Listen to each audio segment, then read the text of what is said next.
Halo semua, berjumpa lagi dengan saya Dika dari kepoinit.com. Pada kesempatan kali ini saya akan memberikan sebuah tutorial cara menginstal Kali Linux di Windows 10. Sebelum kita mulai, dukung channel ini dengan cara klik tombol subscribe, like, dan share.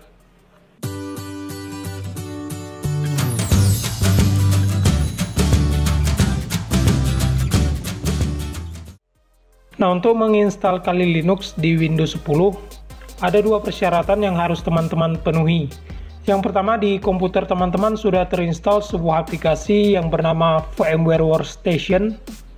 Teman-teman bisa menggunakan versi berapapun, baik itu versi 10, versi 12, ataupun versi 14. Nah, dan persyaratan kedua, teman-teman sudah mendownload sebuah file Kali Linux yang berformat ISO. Oke, untuk file dari Kali Linux ini pastikan berformat ISO. Nah, untuk mendownload kedua bahan ini silahkan teman-teman browsing saja di Google ya. Di sini saya tidak dapat melampirkan link download untuk kedua bahan ini. Nah, pertama-tama silahkan teman-teman install terlebih dahulu aplikasi VMware Workstation. Nah, setelah terinstall, kemudian kita klik saja create a new virtual machine. Nah, kemudian di bagian ini kita pilih typical. Selanjutnya kita klik next. Lalu di bagian ini teman-teman klik saja bagian installer this image ya, kita klik di sini.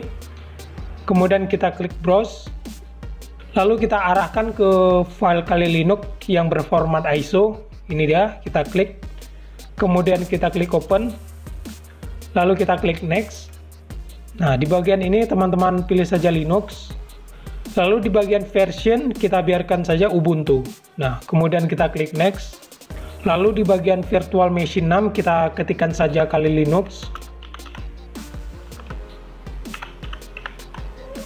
Oke, kemudian kita klik next. Nah, di sini kita sesuaikan seberapa besar ukuran disk untuk Kali Linux.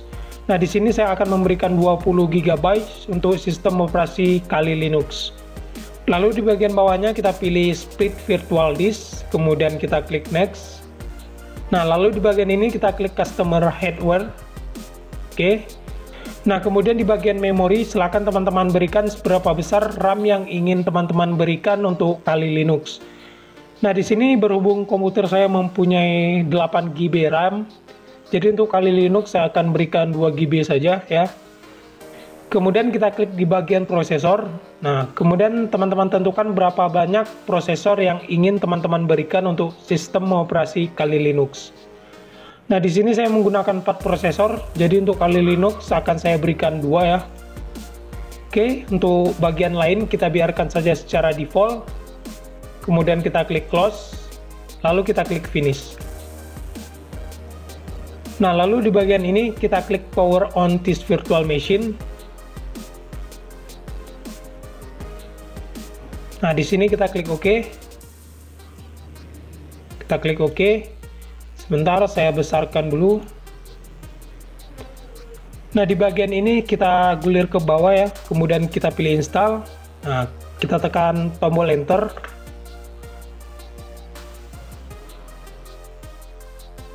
Selanjutnya kita pilih saja Inggris, kita tekan enter. Nah, di bagian ini juga kita pilih United States. Di bagian ini juga kita pilih American English, kita enter. Oke, kita tunggu saja proses ini sampai selesai. Nah, kemudian di bagian hostname kita biarkan saja secara default. Lalu kita tekan tombol ke bawah ya di bagian continue, kemudian kita tekan enter.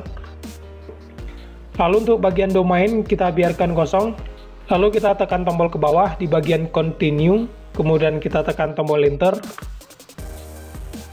Nah, kemudian di bagian ini kita diharuskan membuat sebuah password. Kita ketikkan saja 123456778. Nah, kita gulir lagi ke bawah di bagian continue. Kemudian kita enter. Kita masukkan kembali password yang baru saja kita masukkan. 123456778. Nah, kita gulir ke bawah di bagian continue, kita tekan enter. Nah, kemudian di bagian select your time zone, kita pilih saja central, kita tekan enter. Nah, kemudian di bagian partition kita pilih saja yang use entry disk ya, bagian yang paling atas, kita tekan enter. Nah, kita tekan enter kembali. Nah, kemudian di bagian ini kita pilih saja all file in one partition. Kita tekan enter. Nah, kita pilih finish partition and return change to disk. Kita tekan enter. Nah, di bagian ini kita gulir ke kiri di bagian yes, kemudian kita tekan enter.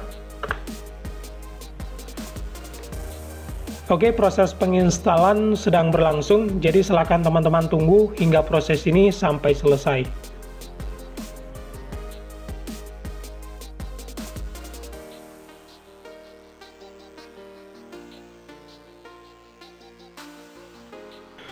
Nah, kemudian di bagian use a network mirror kita pilih saja no ya. Kemudian kita tekan enter. Lalu di bagian ini kita pilih continue, lalu kita tekan enter. Nah, kemudian di bagian install the group bootloader kita pilih saja yes ya. Kita tekan enter. Nah, lalu di bagian ini kita gulir ke bawah di dev SDA, kemudian kita tekan enter.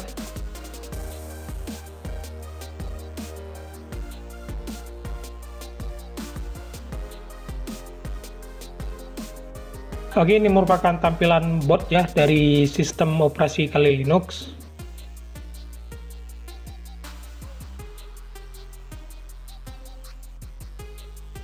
Nah, setiap teman-teman menjalankan sistem operasi Kali Linux, maka untuk tampilan awal akan seperti ini. Nah, ini merupakan tampilan login dari sistem operasi Kali Linux. Pertama-tama kita masukkan saja username dari Kali Linux, yaitu root. Kemudian kita klik next. Nah, selanjutnya kita masukkan password untuk akun root ya. Tadinya untuk password ini saya masukkan 1 hingga 8, jadi kita masukkan di sini 1, 2, 3, 4, 5, 6, 7, 8. Kemudian kita klik sign. Oke, dan sekarang kita telah berhasil menginstal Kali Linux di Windows 10. Nah, di sini ada beberapa pengaturan yang harus kita setting terlebih dahulu ya. Nah, kita besarkan dulu untuk ukuran Kali Linux. Teman-teman klik saja ikon layar di bagian pojok kiri atas. Nah, kemudian kita klik ikon panah ke bawah di Kali Linux. Lalu kita masuk ke bagian pengaturan. Selanjutnya kita klik bagian display. Nah, kita klik di bagian Unknown Display. Lalu untuk resolusi kita rubah ya, disesuaikan saja dengan layar yang teman-teman gunakan. Nah, kita gunakan saja yang ukuran 1280 dikali 1024. Kita klik apply. Nah, untuk ukurannya ternyata masih salah ya, jadi kita pilih reverse setting. Kita sesuaikan kembali. Nah, mungkin bagi teman-teman yang menggunakan laptop, silakan teman-teman pilih saja yang ukuran 1280 dikali 768. Nah, berhubung di sini saya menggunakan monitor dengan 24 inci ya. Jadi untuk penyesuaian layar agak sedikit sulit karena tidak tersedia pilihan di bagian ini. Jadi saya coba ukuran 1920 kali 1440. Kita klik apply. Nah, saya rasa sudah cukup ya. Jadi kita klik keep change. Nah, untuk display ini kita tutup. Nah, lalu untuk bar atas ini kita sembunyikan. Kita klik saja ikon pins di sini. Oke, sekarang kita telah berhasil menginstal Kali Linux di Windows 10.